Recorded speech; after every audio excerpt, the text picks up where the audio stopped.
हम लोग यहाँ किसके लिए करेक्ट हुए? हम अपने सिलेक्शन के लिए, पढ़ाई के लिए हम लोग डिफरेंट क्षेत्र से आते हैं, अपने पेरेंट्स को छोड़ के आते हैं, कुछ अभिलाषाएं लेके आते हैं, कुछ इच्छाएं लेकर आते हैं, राइट, कुछ सपने लेकर आते हैं। तो ऐसे ही ये मिस रिमी रॉय है, ये बच्ची जो है किस जगह से बेटा? परकोड़ी से। आपने सुना होगा चेन्नई के पास परकोड़ी एक जगह है, वहां से। और ये वेस्ट बंगाल के रहने वाले हैं, पापा भी डॉक्टर है।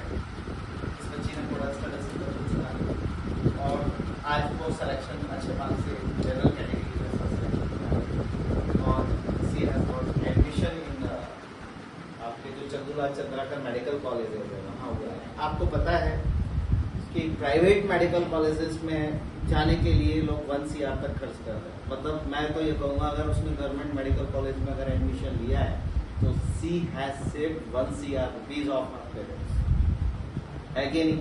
ये भी बच्ची आप जैसे ही क्षेत्रों से है, आप जैसे ही किसी गांव से है, शहर से है, आप भी सेलेक्ट हो सकते हो। तो बेटा जो आप जितना भी पढ़ रहे हो, अगर आप प्रैक्टिस नहीं कर रहे तो आप कुछ भी नहीं पढ़ रहे। अगर आप पढ़ रहे हो और प्रैक्टिस कर रहे हो तो आप बहुत कुछ पढ़ रहे हो। इस बच्ची ने 30 times all India test series, पहले ये बच्ची LL में गई हुई थी, वहां इसका सिलेक्शन की थी, रिजल्ट से नहीं, मार्क्स अच्छे थे। लेकिन फिर इसने, इसके फ्रेंड्स ने बताया कि Kota service service better than other institution, तो इसने ज्वाइन की। ओके, ज्वाइन किया, जैसे हमारी उपासना पढ़ के आई अलग से, आइए ना, ठीक है ना? तो हो सकता है नेक्स्ट ईयर उपासना ही हो, है ना? तो थिंग इज दैट के बेटा आप कहीं भी पढ़े लेकिन पढ़ते हैं, मेहनत करते हैं, ठीक है ना? तो इस बच्ची ने टेस्ट सीरीज को, हमारे यहाँ 30 टाइम्स टेस्ट सीरीज में सारे टेस्ट इसने अटेंड किए 30 टाइम्स, और उसने नया कुछ नहीं पढ़ा, बस उनको रिवाइज किया। और उसने जो क्वेश्चंस आपके नहीं बनते थे उन क्वेश्चंस को या अलग से लिख लेती थी, फिर उनको टीचर से पूछ लेती थी या PDF सॉल्यूशन से देख लेती थी, कर लेती थी, राइट?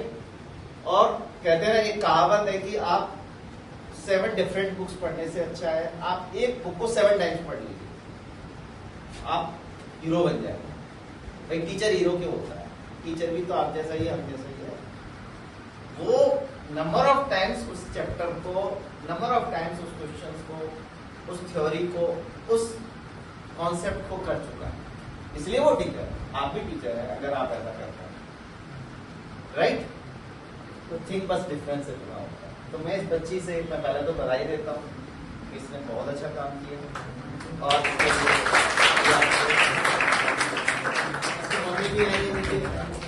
ऐसे और भी बच्चे हैं, मैं मिलवाऊंगा जब वो आएंगे तो।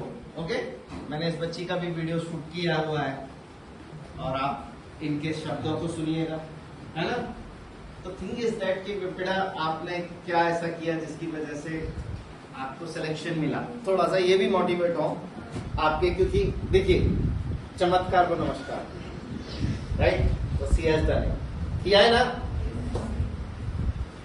फर्स्ट ऑफ ऑल एक क्लियर पाथ अभी से सेट करना होगा, बाद में टाइम नहीं रहता है। इट्स लाइक बहुत लंबी रेस है, स्टार्टिंग से अपना 100% नहीं देना है, 5%, 10%, 15% धीरे धीरे करना है। अभी से अगर आप सोचोगे कि मेरे 600 आए, 700 आए, ऐसा नहीं हो सकता है। पहले आएंगे 300, 400, धीरे धीरे करके मार्क्स बढ़ते हैं, तो ऐसे डिमोटिवेट कभी नहीं होना है। तो मेरा क्या था कि मैंने टेस्ट सीरीज लिया था, हर संडे टेस्ट रहता था, जो 4 चैप्टर आते थे वो 4 चैप्टर करके ही सिलेबस कंप्लीट हुआ था मेरा। मेरे भी मार्क्स ज़्यादा कुछ एकदम 670 ऐसे नहीं आते थे, मेरे भी नॉर्मल 450, 550 अराउंड ही आते थे। पर वही है कि भरोसा नहीं वो करना है अपने से, अपने पे भरोसा रखो, सेल्फ डाउट नहीं रखना है। और ये नहीं है कि 16-16, 17-17 घंटे पढ़ना है, 2 घंटे पढ़ते हो वो 2 घंटे भी अच्छे से पढ़ना है। और कभी आर्ट्स के पीछे नहीं दौड़ना है कि सिर्फ आज 8 घंटे पढ़ा, 10 घंटे पढ़ा, आर्ट्स के पीछे कभी नहीं दौड़ना है। टॉपिक क्लियर रखना है कि आज क्या करना है क्या नहीं करना है। और मोस्टली जैसे लास्ट में सब इधर फैल जाते हैं कि अरे ये बच गया है, वो बच गया है, तो फिर जो बच गया उसको रहने दो, जो हो गया उसको बार बार करो, रिवाइज करना है। और जैसे मेरा एक ट्रिक था, मैं शेयर करना चाहूँगी कि मेरे स्टार्टिंग से जो टेस्ट थे उसमें 3 कैटेगरी थे, एक क्वेश्चन जो नहीं बनते थे, एक क्वेश्चन जो बने पर वो अच्छे क्वेश्चन है, और एक क्वेश्चन जो बन सकते थे पर नहीं बने। तो फिर जैसे जो बन गए पर वो गलत हुए उसको एक अलग से रख लो। कई बच्चे क्या करते हैं, लिखते हैं, बहुत टाइम वेस्ट होता है। वो तुम 2 टेस्ट करोगे, तीसरे टेस्ट से मन नहीं करेगा, अरे टाइम वेस्ट होता है लिखने में। फोटो ले लो, क्विक फोटो ले लो, फिर उसको एक फोल्डर बना लो। केमिस्ट्री के क्वेश्चन जो तुमको नहीं आते हैं, उस केमिस्ट्री के कोई क्वेश्चन जो तुमको आते हैं पर अच्छे हैं, तो होता है क्या, जैसे मान लो 2 बजे से पेपर स्टार्ट है, तुम्हारे पास 1 घंटा है, उस 1 घंटे में तुम वो क्वेश्चन निकालो, एक बार पढ़ो। बनाने की भी जरूरत नहीं है, तुमको एनालिसिस के टाइम पे ही बनाना है पूरा। और बहुत अच्छा क्वेश्चन है तो तुम उसको लिख लो कॉपी में, अगर तुमको इतना ही मन है तो। ये डिजिटल गैलरी से नहीं हो पा रहा है, लिख लो अगर तुम्हारा मन है तो। वो लास्ट के जो 1 घंटा रहता है टेस्ट स्टार्ट होने से पहले, मैं यहाँ आने से पहले वही क्वेश्चन एक बार पढ़ लेती थी, और कुछ सिमिलर काइंड के क्वेश्चन फंस भी जाते थे। और ऐसा टेंशन नहीं लेना है कि मेरे को एकदम वाव वाले क्वेश्चंस करने हैं, एकदम हार्ड लेवल के करने हैं, ऐसा नहीं है। जैसे मेरा एक्सपीरियंस रहा है कि जो टेस्ट के क्वेश्चंस टाइप आते थे, हर चीज कवर थे। असर्शन रीजन आ रहे हैं आजकल ट्रू फॉल्स, यानी कितने करेक्ट है, 6 स्टेटमेंट दे दिए, 1 करेक्ट है, 2 करेक्ट है, ऐसे बहुत नए नए पैटर्न्स बन रहे हैं। इवन फिजिक्स में आप लोग देखोगे न्यूमेरिकल्स के अलावा भी थ्योरी से क्वेश्चन आ रहे हैं, डायरेक्ट फ्रॉम एनसीईआरटी, वो भी कवर्ड था। केमिस्ट्री के जैसे इस बार नीट में 2025 में पूरे एनसीईआरटी बेस्ड थे, ऑर्गेनिक से लेके इनऑर्गेनिक, फिजिकल, सब एकदम एनसीईआरटी बेस्ड था। उसमें से बहुत सारे क्वेश्चन सिमिलर थे टेस्ट में, तो पैनिक नहीं करना है, जितना टेस्ट पेपर में आ रहा है वो इनफ है। और कभी ये आउट ऑफ वे जाके एक्स्ट्रा करने की कोशिश मत करना। PYQs करके रखना क्योंकि वो हेल्प करता है। टॉपिक्स क्लियर रखना, जो नहीं है उसको उसी समय टीचर से पूछना, ऐसा नहीं है शर्माना है। टीचर्स क्या बोलेंगे, अरे मेरे को ये नहीं आता है, कल ही तो पढ़ाया था, ऐसा नहीं है। टीचर्स माइंड नहीं करता है, वो तो खुश हो गया, अरे पूछ रहा है, कम से कम ध्यान दिया वाला, फिर वही रहता है।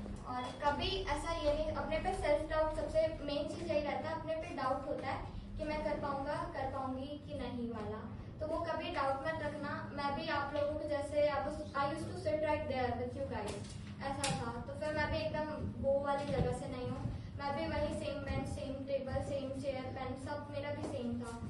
तो फिर भरोसा एक चीज है जो अपने से लास्ट में वही बोलूंगी नहीं उठाना है, क्योंकि मैं भी एक ड्रॉपर थी। मैं एक बार फेलियर टेस्ट कर चुकी हूँ कि कैसा लगता है।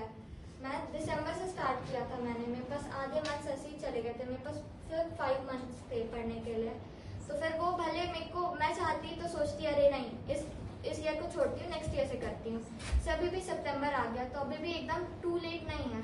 अभी से स्टार्ट करो, 0 से स्टार्ट करो, स्क्रैच से स्टार्ट करो, बहुत सारी चीजें हैं तुम कवर कर सकते हो।